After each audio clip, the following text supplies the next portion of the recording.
I'm making this video to kind of give some insight into what the process is like if you plan on swapping your V70R or S60R, as well as some of the things you'll need, some of the things you want to do along the way. And I have some videos to accompany so you can kind of get an idea for what you're in for. So I've split the video into three main processes. I have the pedals and clutch master cylinder in one, the shifter and shifter linkages in another, and then the transmission with the axles in our final part. Those are kind of like the three main areas that you're going to have to focus on, two of them being on the interior of the car, and then one of them being all the exterior components. I also have a couple extra processes that are included that you might want to do depending on you know, what level of confidence you have or what condition your car is in. I did them on mine just so that I had peace of mind knowing they were done, and because I put a couple upgraded components in there just so that I could reap the benefits of doing the work while I was in that area. And those include, for one, the collar sleeve. I changed it out. I put a new collar sleeve in mine. While I did still have working all-wheel drive, I changed it anyway. I also changed out my subframe bushings for Delrin subframe bushings. I got them from BNE Dynamics. They were very quick in getting them out to me. They also include a tool that you can rent from them to install them, which is pretty helpful. I would recommend getting that. And because I had the whole subframe out for the transmission anyway, I just went ahead and changed them out for the Delrin ones. I'm very happy with them. The car's laser precise in the front. It handles super well. It does have more feedback in terms of like in the wheel. It's not excessive. I still think it's plenty doable for a daily driver car. This one is my daily driver. And the last extra thing I did was replace other seals while I was in there. So stuff like the rear main seal, transmission input shaft seal, axle seal, stuff like that I did while I was in there just because I was in there and I really don't want to be back there anytime soon. So I figured, you know, while I'm in there, let's go ahead and do it. I also did the slave cylinder throwout bearing. It's one unit, as well as the breather pipe that connects to it. It's a little plastic pipe. Some of the parts you'll need if you're thinking about doing the swap. The mandatory ones obviously are going to be the transmission. I got mine from a parts car, so I bought a 2004 S60R, same year as my wagon, same color, same interior and everything. I bought an entire parts car. It was really easy for me to do it that way because all my parts were included in one car. I didn't have to buy them in bits and pieces. It's always cheaper. But then you have to take them out yourself, so it depends on the level of work you're looking for. But in my particular route, I just bought an entire parts car and I had everything I needed from there. You'll need the axles from an M66. They are different from both the TF80 and the AW55. So you need those. You're going to need the pedals. So obviously the pedal set with the clutch pedal included. The shifter and the linkages. So you'll need the Spaceball shifter as well as the linkages that run to the transmission through the firewall. You're going to need the clutch master cylinder. If you buy a parts car, it'll have one already. If you desire, you can replace it. They are plastic. Personally, I didn't. I figured it's easy enough to get to, so I've been driving mine around for a couple months now with no issues. So that's up to you. And then this one, I can't remember if it's true or not, but I believe that the angle gear on the TF80 transmissions is different from that of the M66. The M66, I believe, shares the same angle gear with the AW55, so if you have an 04, then you're in luck. You can just transfer over your angle gear and not have an issue, but I believe that the TF80 is different. If it's not, then please, write in the comments whatever you gotta do. And then some optional parts that I would recommend replacing while you're in there is the clutch itself. So mine, coming from 200,000 miles, it was a somewhat worn clutch, so I figured I'd go ahead and change that out. Component number 2, I'd recommend replacing the flywheel. When I took mine apart, there was a lot of play. The one that causes chatter in kind of like engagement is if you have side-to-side play, almost like if you're checking for like ball joints or something like that, there'll be play side-to-side. And I'll include a video as to what that looks like.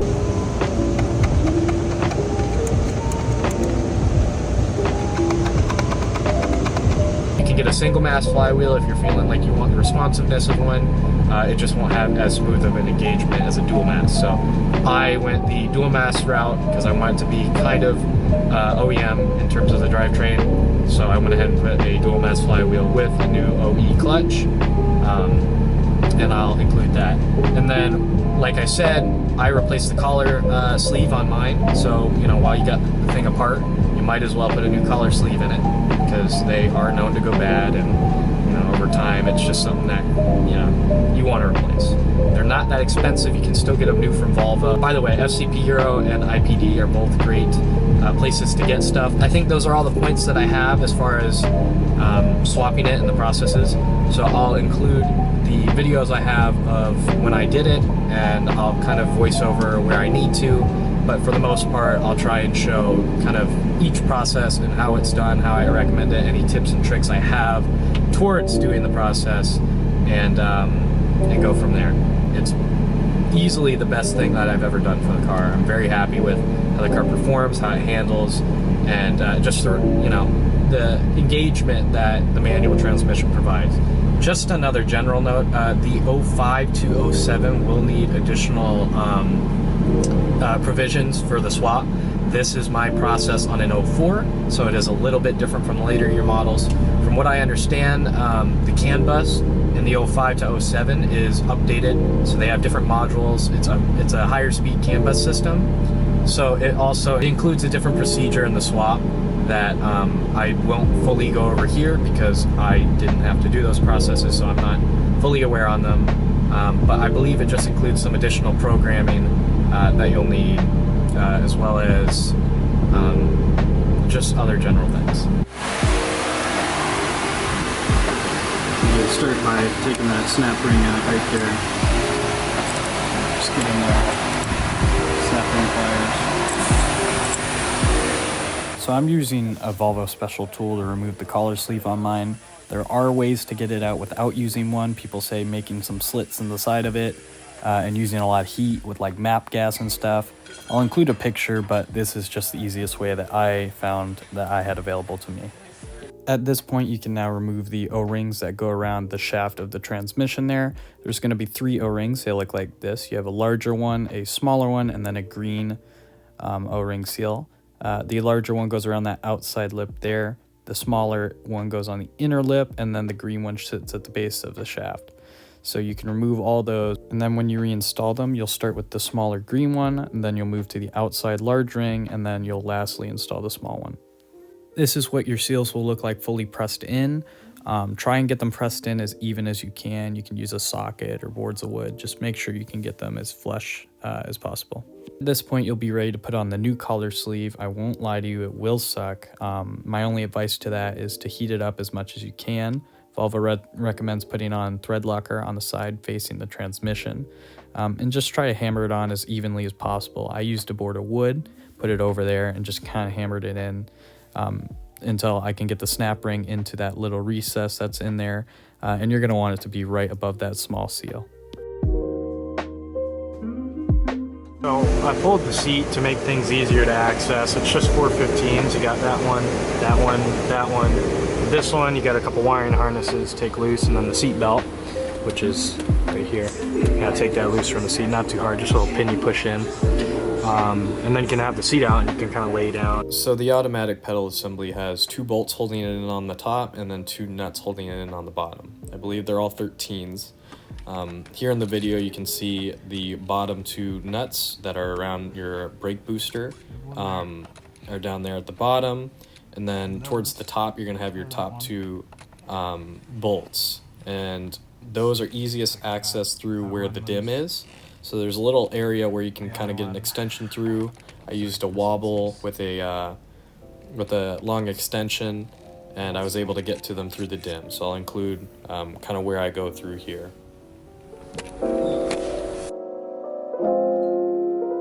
Once you've done this, you're good to remove the gas pedal. I think it's only 3 or so bolts. Then you can remove the harness from all those. Then you're about ready to take the pedal assembly out. So what you're going to do is take off the remaining 2 bolts from the brake booster and disconnect it from the pedals. You're going to want to push that forward towards the engine to get kind of the post out of the way there. And you're going to disconnect the steering column right there in the video. It has a nut and a bolt. That way you can move the steering column up and out of the way. That way you can get a proper clearance to get the pedal assembly out of the car. The pedal assembly is just a lot of give and take to get out of the car. You just kind of got to work with the space you're given to get it out. Once you do get it out though, you'll be ready to punch through the plate that is in the firewall where the clutch master cylinder goes. That way you're ready to put your new clutch master cylinder through the firewall where it connects to the new pedals.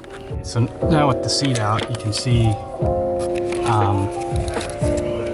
this is our plate for, it's got a plate because it's an automatic car, but you take off the two 13 millimeter nuts, and then there's a plate where your clutch master cylinder is supposed to go. You just take something to punch it through. You can either punch it through on this side or pry it off from that side. And other than that, same thing. You have to pull the brake booster loose out that way. So the four 13 millimeters around it to get the pedals out. Take your steering linkage off. The wiring harness for the pedals. And just knock that out of the way. And you're ready to keep going. Okay, so now with the plate out for the master cylinder, we're gonna insert it through the hole that we punched out.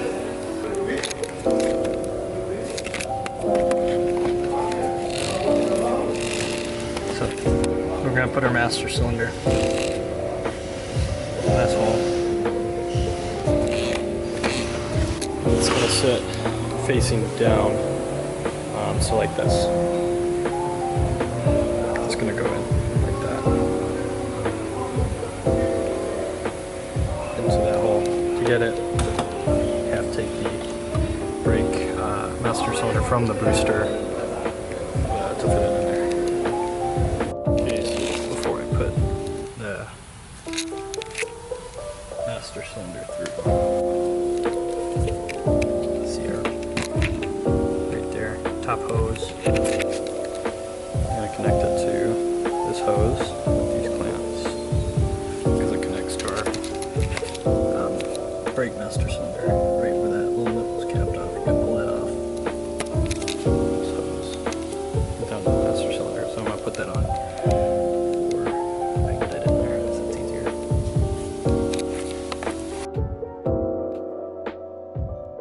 Okay, for the factory automatic, the linkage comes through right here. Probably like tons.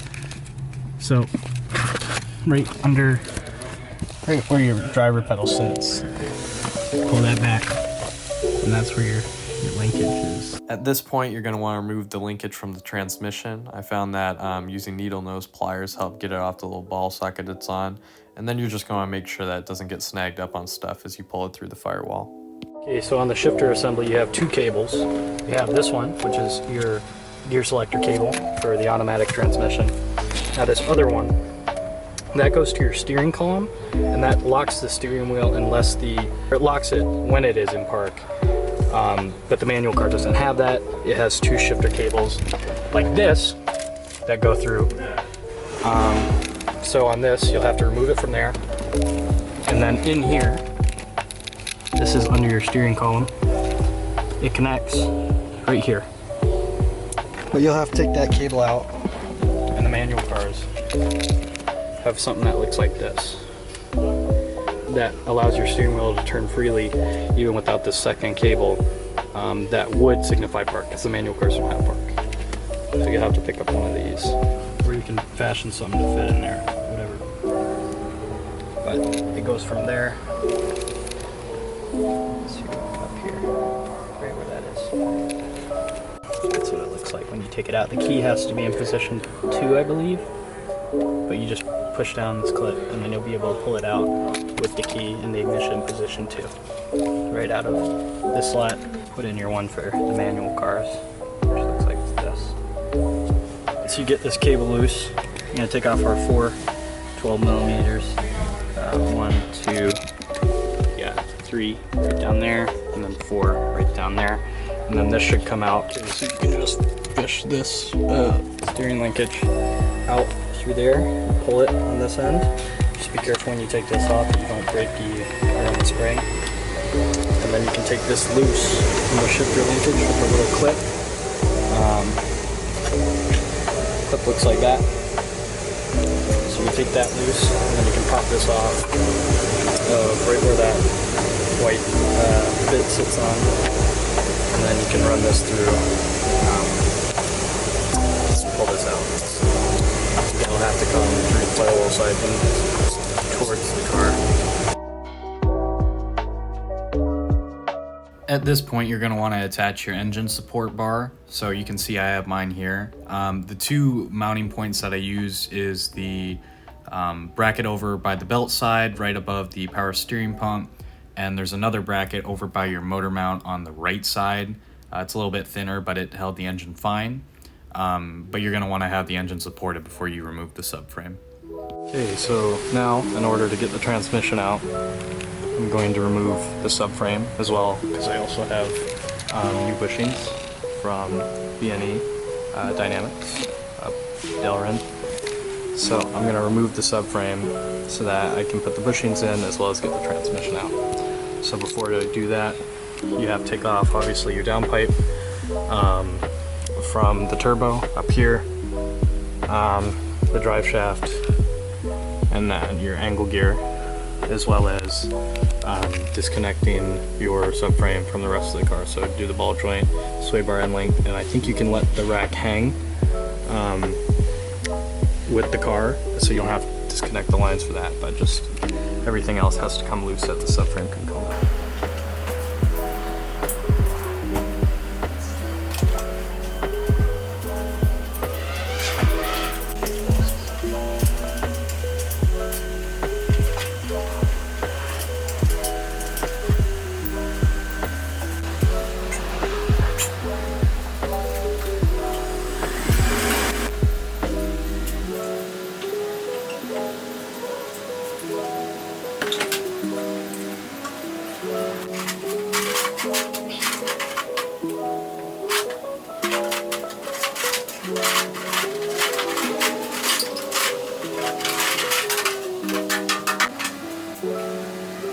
Subframe's about ready to come out. To take it loose, you have 14mm in here for your motor mount. You have to take loose your torque rod. There's going to be a 10mm with a ground strap right about here. It's kind of hidden, but it's right here.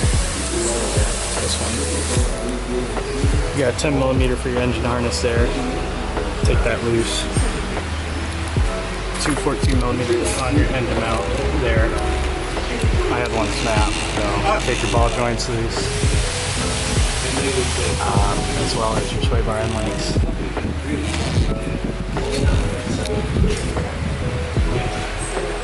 Your rack bolts, 1, 2, 3, and 4. And this one right here for that motor mount. Then you should be good to lower it down. It's also a good idea that once you have the subframe out, to remove the front axles. It's a bolt on each side on the hub. You're gonna have to take that out to remove the angle gear, and you can just pop it out from either the angle gear or the transmission side. Keep in mind that the axles on the AW55 and the TF80 differ from the M66, so the axles you remove will not be going back in the car.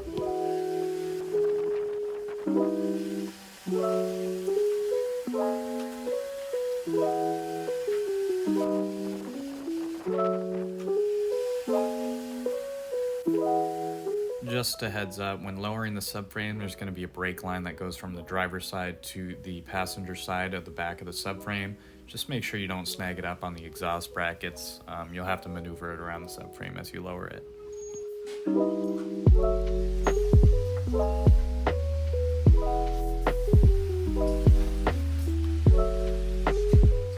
This part of the video is just going to show how to remove the factory subframe bushings and replace them with Delrin subframe bushings. If you don't plan to do this and you plan to keep the bushings you have in there, then you can go ahead and skip to the point where we start taking the transmission out. What I'm going to do is I'm going to take a drill. This is a 1/4 inch drill bit, and we're going to drill in some specific spots and break our plastic sleeve. The plastic sleeve that goes around the entire subframe bushing, and you're going to drill in there and basically drill through the plastic part of the sleeve, and then once that's drilled through, you can kind of crack it and it'll pry right out.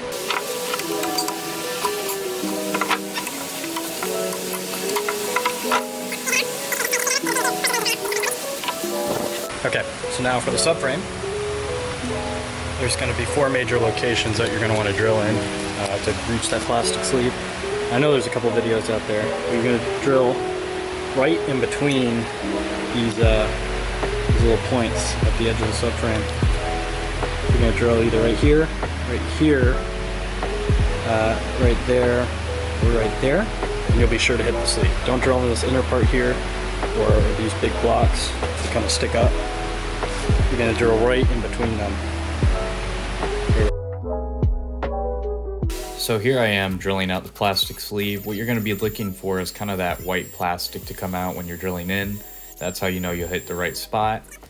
Sometimes you'll need to make multiple incisions on different points to get at different parts of the sleeve if it's not releasing like this. So you can see I made another spot right there, and it just kind of helps free it up a little better so you can get it out easier. There it is. So you see, we drilled right through the plastic parts, right there, and right there. Once that's cracked, it'll give a little bit, and you can just pry it out from this upper lip right here. Once all 4 of the original subframe bushings were out, I went straight into installing my new Delrin subframe bushings. I got these ones from BNE Dynamics. They got them out to me pretty quickly, and they seem to be a pretty good quality, so I'd recommend getting those. But this is going to be the install process for the new upgraded Delrin bushing. Here, you're going to have these empty gaps in your subframe. I bought the kit, so I have the installation kit, that is. I have the little spacer, which goes at the top. If you don't have this, you can use like a thick washer or something about that thickness. I think it's about just over a quarter inch, about a quarter inch. So you'll use that. If you do have the kit, you're going to put your beveled side down. You're going to put your tapered side down. You're going to slide that in between the gap. I'll slide that in. Try and center it as best as possible in there. So this is the subframe bolt for the back. It's part of the kit. That goes right over. So this is the bottom. It's going to be facing the bottom. So that aluminum washer goes right on top of here. And then the subframe bushing bolt goes through there. And then you drive it up into the subframe until basically it stops going up. So this little lip around here is flush with the bottom of the subframe. So I'll try and show you that. Okay, so there's a little barbed side right here, and there's a little groove in your subframe. You're just going to go until this barb is in that groove, or until your taper here is flush with the subframe.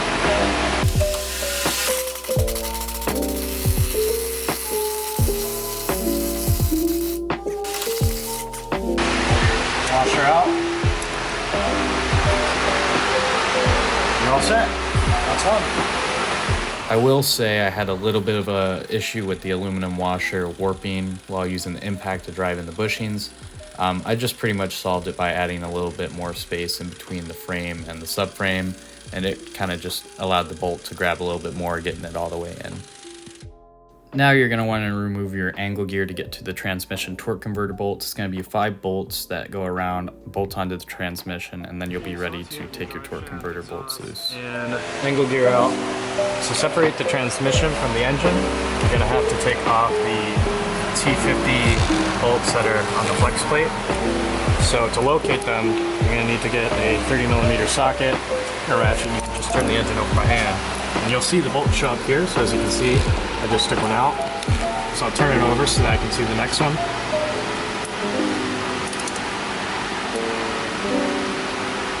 So there it was. Okay. There's our next one. These are T50 bolts. As you can see, I already have 5 of them out. I think there's 6 in total.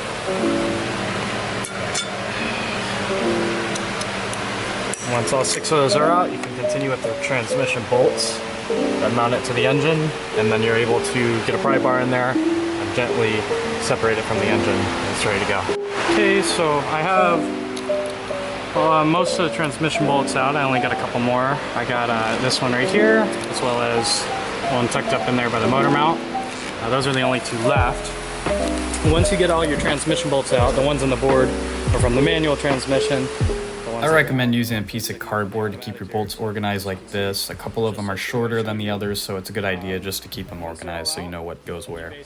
Then before removing the transmission, just make sure you take everything loose. You're going to have some automatic transmission computer lines, you're going to have some speed sensors, there's going to be a ground strap, obviously your hydraulic lines, and then you'll be able to take it apart. You're also going to have to take off the starter. It's a couple bolts and a couple studs on top of the transmission. It's really not that hard. It kind of lays right below the manifold, but it will need to come off for the transmission to be removable. But just make sure you have all those out, and then you should be able to separate it and lower the transmission.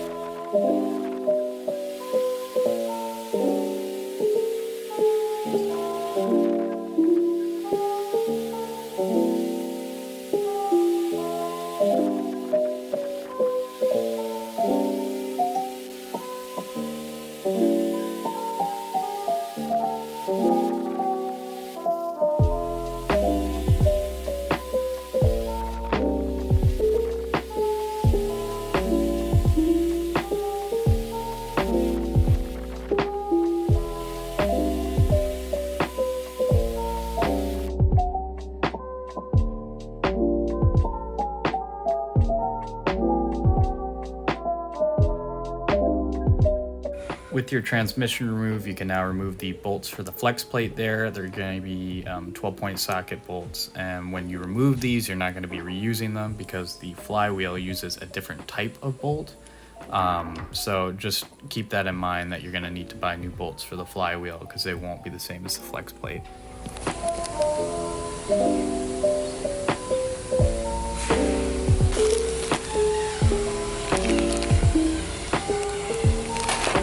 Once you get the flex plate off, you'll see you have the end of your crankshaft there. And while you're here, I'd recommend putting a new crank seal in. So that's what I'm going to do. I happen to have the special tool for it right there. And then you're going to want a brand new seal. It looks like this. That's the part number if you do want to get one. These can be a little stubborn to come out. A good seal puller would be a decent investment for a job like this. However, if you don't have one, I was able to get mine out by screwing a screw into it and kind of using some pliers to pull on the screw, and that was able to get it out. There's a little bit of a dowel on the crank, and just make sure that when you're putting your new flywheel on that you line it up with that dowel so that it lines properly.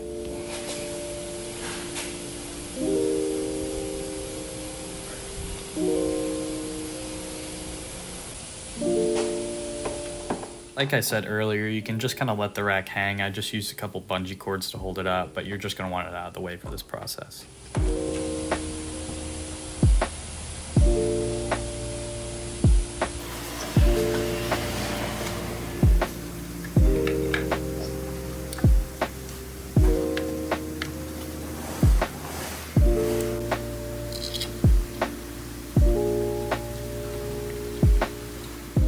When torquing down the flywheel, you're going to want something like this to grab the teeth of the flywheel. That way you can torque it down without moving the crank over. Essentially, you just want to get something in there that's going to keep it from spinning.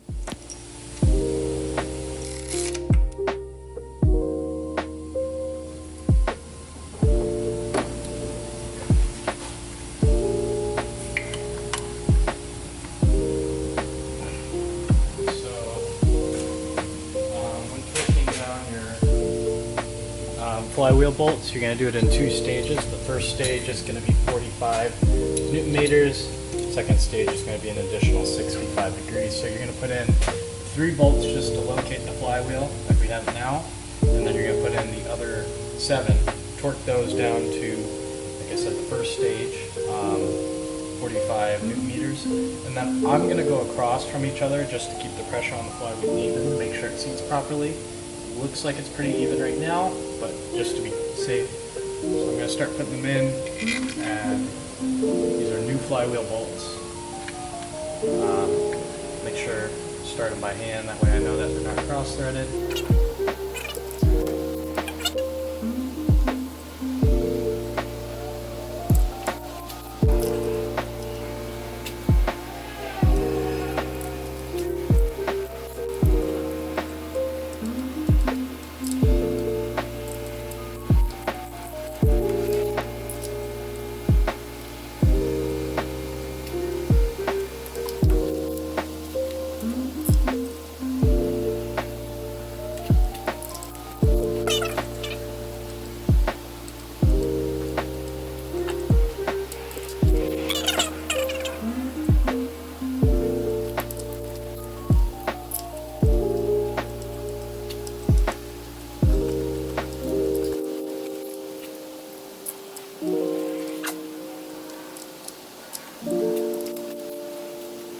Okay, so following this, each one we're going to rotate it 60 degrees. Let me check. 65 degrees. Once all your flywheel bolts are torqued down, you'll be ready to install your clutch disc.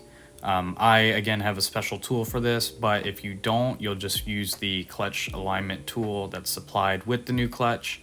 And that's what you're going to use to make sure that the clutch disc is centered in the middle of the flywheel.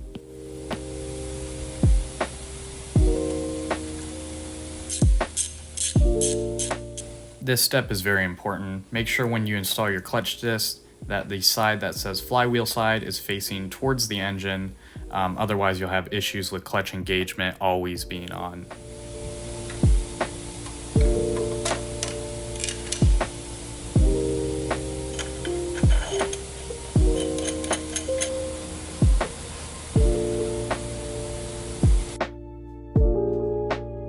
Okay, so when you're aligning the clutch to go on to the pressure plate to go onto the disc, I have an alignment tool here, but if you don't, you just find these holes in the middle of the, I guess in the middle of each section of holes.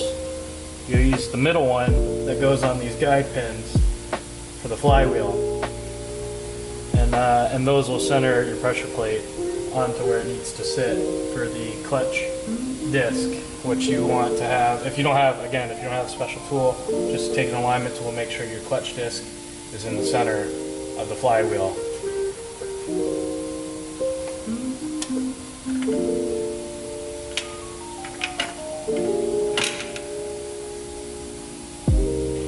So as you can see, in the middle of your bolt section, you have your guide pin, and then these bolt holes for the clutch will line up once you have that in.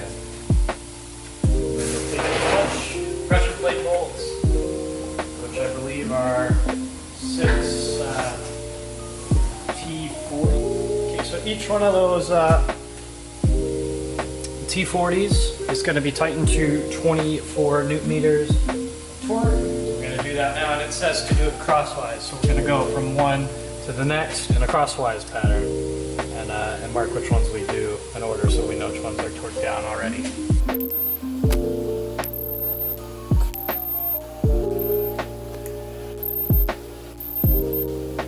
So that would be all 6 bolts tightened to 24 Newton meters of torque and painted so we know that they're torqued to spec.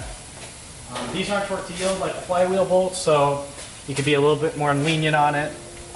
It's not the biggest deal, but do try and torque everything if you can. After that's done, you can remove the tool and you are good to go on reinstalling. The springs on my clutch alignment tool are just for the auto adjustment features. If you're installing a new clutch, this isn't an issue, so you should be fine with the normal clutch alignment tool. For the transmission now.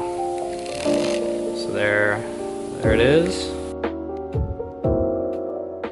Now is a good time to install your manual shifter. It's easier when the transmission's out. You can just kind of run the cables through, tip tie them up to the cowl until you're ready to install them on the transmission once you put it in. I think they're 12 millimeter or so bolts, and they go into this spot, there, and there. And I'm going to route the cables through there.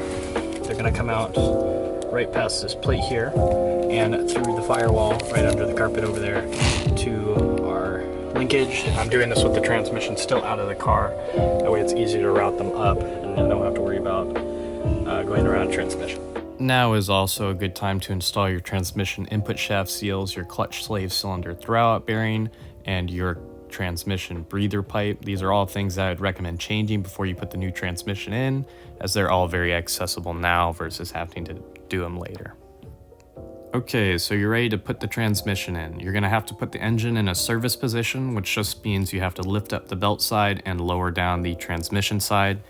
This gives you proper clearancing to get the transmission in around the driver's side frame rail. Once this is achieved, then you can start lifting your transmission into place.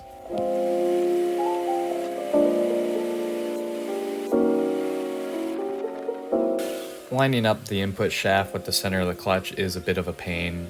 You just gotta keep going at it pretty much. You could use the bolt holes for reference, but this is one of those things that you'll just have to feel out.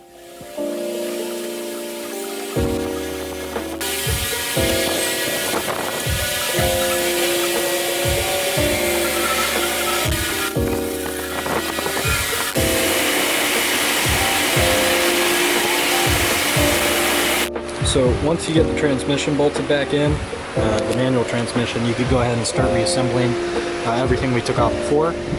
So as you can see, the starter's now put back in, and that's going to be two 14mm studs on this side that hold this bracket in. This bracket's separate, so here's the bracket off the other car.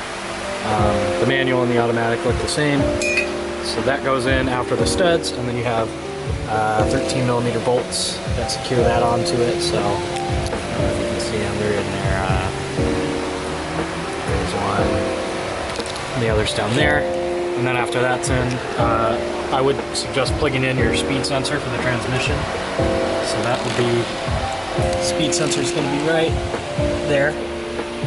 So I'd recommend plugging that in next. That's going to be this red and black wire. So plug that in before you put this radiator hose back, and then you can connect this back to the water pipe on the back of the engine, and that sits in this bracket that we just reinstalled. So it sits in this little dip. So once that's back on, we can continue reinstalling everything. After that, I'll likely move on to putting the subframe back in the car, which is over there. And then just go from there, just putting everything back together. We have our manual axles, angle gear, you know, putting everything back together. By the way, if you haven't changed this engine mount already, I would highly recommend doing so. They like to tear along that rubber edge there, and it makes a day and night difference to the vibration sent to the car. Here I am refilling the manual transmission with gear oil. Volvo sells these in 4-liter bottles. That's more than enough to fill up the transmission. And then I also bought a 1-liter bottle for the angle gear, and that also covers filling up that.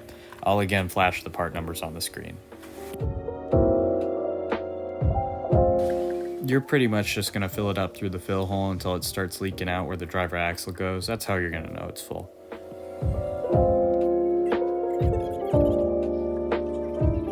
I also put new seals in my angle gear. They were very old and tired looking. If you do the crown seal that goes around the passenger axle, just make sure you take note of the position of that ring there, because it provides a preload on the bearing for the angle gear. Filling the fluid is similar to the transmission. You're just going to go through the fill plug and you're going to fill it up until it starts pouring out.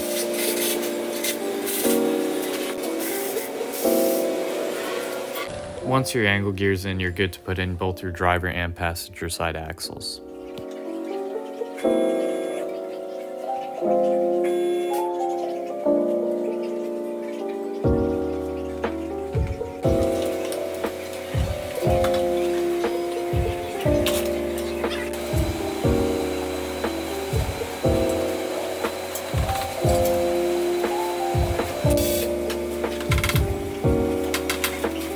Then you're able to put your subframe back in and button up the suspension again. The torque on the subframe bolts is going to be 77 foot-pounds plus 120 degrees. You're going to want to start by doing the driver's side first and then following with the passenger side. Now you're good to button up the top end. You can put your linkages into place like this. You're going to be able to button up some other things. You're going to have to put this clutch pipe right here from the top of the transmission that we put in that breather pipe all the way over to your clutch master cylinder, and that'll run over against the driver frame rail.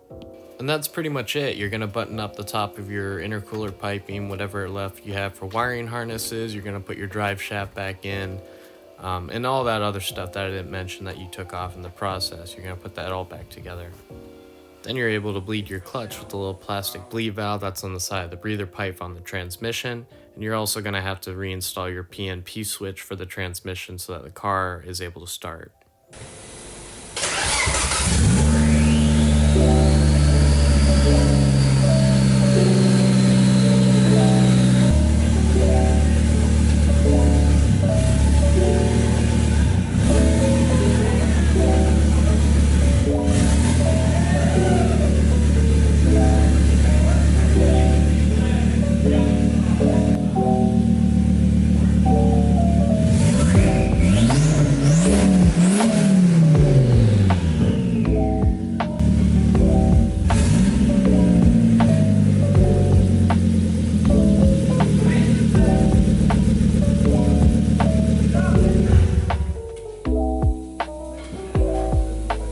This is my now manual swapped V70R. This is kind of the fit and finish of how it looks when it's finished. See, I got the 3 pedals down there now. It's gonna say that until you do software to it.